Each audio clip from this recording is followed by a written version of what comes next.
Hi guys, welcome back to my YouTube channel. Let's talk mental health. So today, I'm going to be talking about 5 steps to mental well-being. 5 steps to mental well-being. And trying all those things, you'll discover that will help you more to feel. Trying all these steps will help you feel more positive, and you'll be able to get the most out of your life if you try to follow some of these steps or all of these steps. Yeah. Now the first step is going to be connecting with people. As funny as that sounds, connecting with people is very important because good relationship help your mental health, your mental well-being in general. If you want to build this social connection with people around you and you don't know how to do it, there are some tips that will help you build connections around you, to connect to people around you. First and foremost, try turning off the TV or your smartphone. Okay, you don't really need to turn off your smartphone. Just try keeping it one side and try to take notes of those around you in your environment. Some people might have neighbors and they don't even know what they look like. Some people might even be living with people like you're in a hostel or something, and you don't even know who your roommate is because you're all glued, both you and them are glued to your gadgets that are there. Try taking it off and try to interact with those in your household. Okay, you can start from your family members. Try interacting. 10 minutes a day is not too much. You need to start. It's progression. After a while, you discover that it comes to you easily. You have to just start from somewhere. Arrange a day or two to meet with your friends. Interact, talk. It's not a sin. It's not a crime. You need to try to interact with those around you. Now, I'm not saying technology is bad, but the truth is that we need to make the most of technology to even reach out to those around us. I'm very sure some people don't even call people at all. You don't call, you don't interact, you don't drop messages, you don't FaceTime, no Skype, no WhatsApp video call, nothing. Try to make use of these technologies to actually reach out to those around you. You will discover that not just you helping them, you're helping them to help yourself. You discover that both you and them, your emotional and social well-being will be getting better and better and better. If you feel there's no one around you, maybe you're in school and you don't really have friends, you don't have roommates, you don't have neighbors, maybe you're just secluded. Let's even imagine you're just alone. Now you can volunteer for activities, maybe in schools, apply for workshops, because definitely if you're going for a workshop, you will meet people at the workshop. So try to volunteer for some things, apply for some seminars, just go out there, try to interact with people one-on-one, and discover that your mental health, your social health, even your physical well-being in general becomes better and better. So thank God we've gotten it clear that I'm not against technology or social media, but we should do our best not to allow the social media to actually now hinder our communications, our interactions with other people. A lot of times we just solely focus on that. Don't let your social connections be limited to just emails, text, and just messages alone. Try to explore other areas too, and discover that you get better and better. Yeah. The second thing there is going to be physically active. Now, being physically active doesn't just help your physical health. Of course, it doesn't just help your physical health. It actually helps your total well-being, like in general. It's not just fitness. It helps you psychologically. Now, what are the importance of even being active? What benefits has it got to do? Do you know it raises self-esteem if you are physically active? Because you know that, oh yeah, you're of importance, you're doing something. It increases people's self-worth, self-esteem. Okay, imagine you're all fit and you're all snatched. That what you're looking for, the goal is there, and you discover that even your self-esteem as a lady, as a guy, whatever gender you are, you discover that it gets to improve. Sorry about that. It gets to improve. So you discover that whatever you're doing, being physically active has a lot of benefits to it. Like you can help yourself set goals, you can achieve the goals. You know that you can get whatever you plan to get, and which is the ultimate goal basically. So try to stay physically active to help your well-being. I'm very sure some people will be like, The type of job I do, I'm too occupied to take out time for gym. The only time I have, I just want to use that time to rest because you're already stressed out. Got it covered. Now, the first thing you need to do is you need to try to find out about exercises. There are some people that their health conditions, present health conditions, cannot allow them to do strenuous exercises.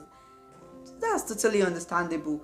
First of all, just try finding out about getting started with exercise. You discover the exercises that are best fits for you as a person with both health condition. And my dear, you don't even need to enter gym. Okay, you can try and learn how to swim. Swimming is a very good exercise, and it releases chemicals in your brain that releases positive, give you this positive energy, give you the positive vibe, which is very good. You can try cycling. And if you know you don't want any of those activities, it's not difficult. Inside your house, in your living room, you can just play music and dance.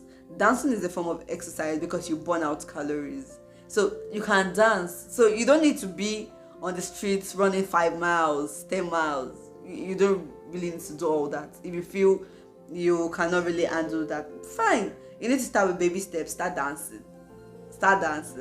And you discover that even when you're dancing, you can discover that your mood gets elated. You get better and better.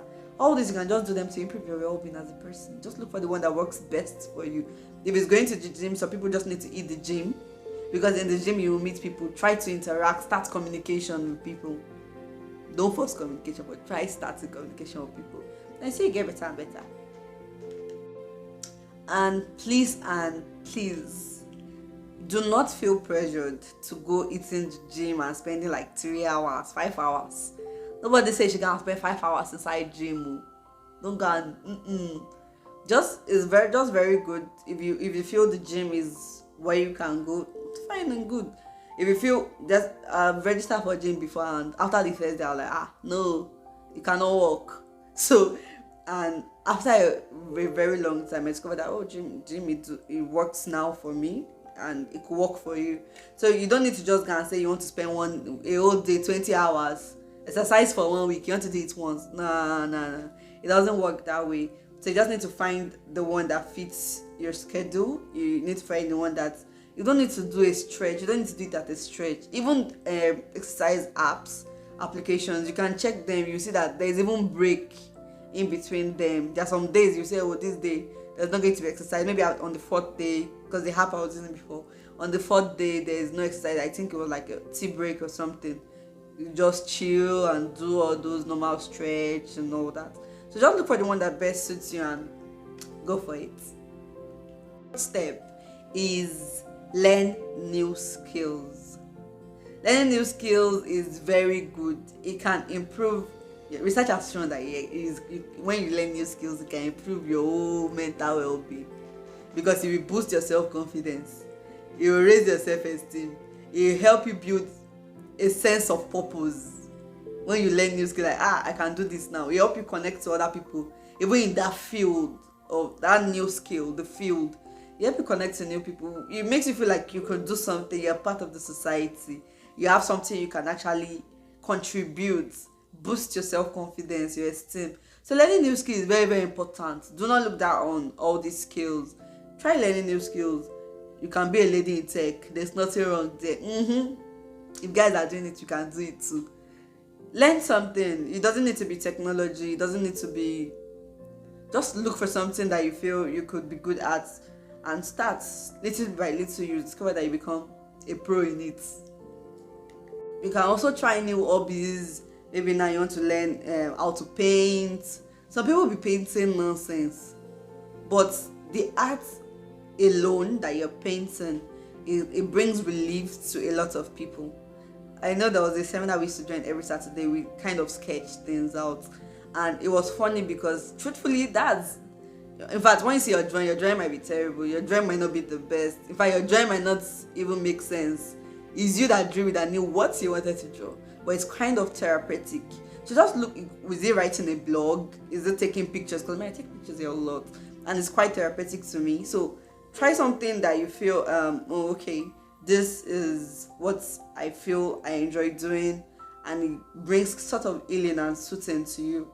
learn new skills. Just undo your camera one day and you just discover that you're very good at it. So just need to start from somewhere. Basically, just start. You just need to start. Please and please, I don't know why I'm repeating this please and please over again. But please do not be pressured because I said tech or cooking or pictures or art or painting that you need to do them. If it's not the path you have to take, don't feel pressured to do them.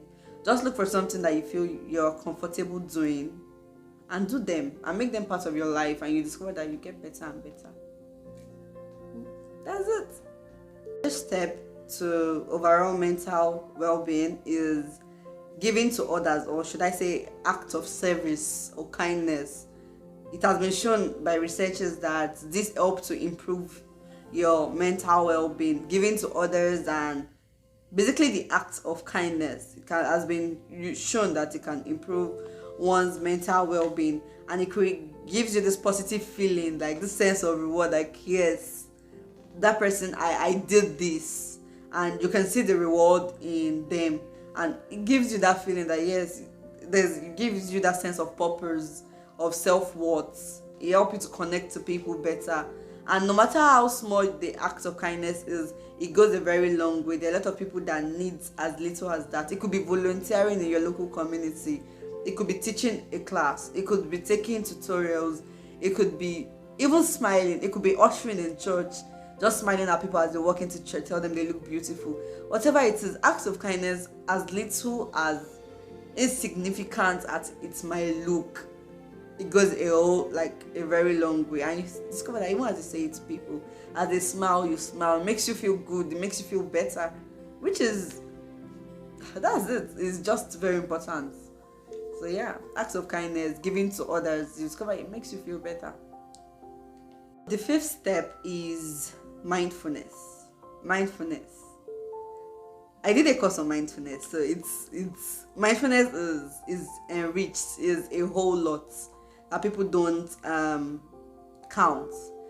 Being mindful, paying attention to the little and things you feel is insignificant, paying attention to the present moment. A lot of times we need to pay attention to all these things for us to be able to appreciate it.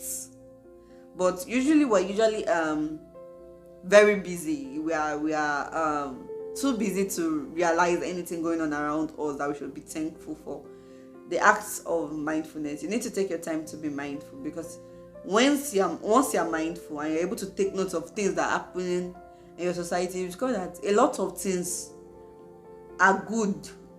The amount of bad or negativity you see is not up to the positivity you see, but we usually dwell on the negativity. Try to be mindful. Focus on the presence. Don't focus on the negativity. Try to look for the positive in everything. And to be honest, mindfulness is not just being mindful about things around you in the society at that point. It's about being mindful about your thoughts, what you think up here. Being mindful is also about your emotions, your feelings. How do you feel? How do you communicate these feelings or the emotions? It's about your body. How are you acting? How is your physical health? Are you someone that just don't really care about anything? You don't care about your physical health, you don't care about your mental health, you don't care about social life. You need to be mindful in all that. And then it's also about the world around you. So it encompasses all these four things. So you need to be mindful. It's good. Or some people say it's awareness. You need to be aware. Take note of your society. Take note of your environment. It's very important. And you discover that you get to see positive changes in the way you even react to situations. It's good to be mindful. It's good, actually. So thank you very much for watching steps to a better mental health. Thank you very much for watching. I would like to see you guys next time. Pick one or two things, or three things, or four things you learned from this video, and you can comment it down below in case you feel someone else might not really get the points I made up here. And just put it down in the comment section. I'll do best to read and reply to you guys. Thank you very much for watching. See you next time. Bye.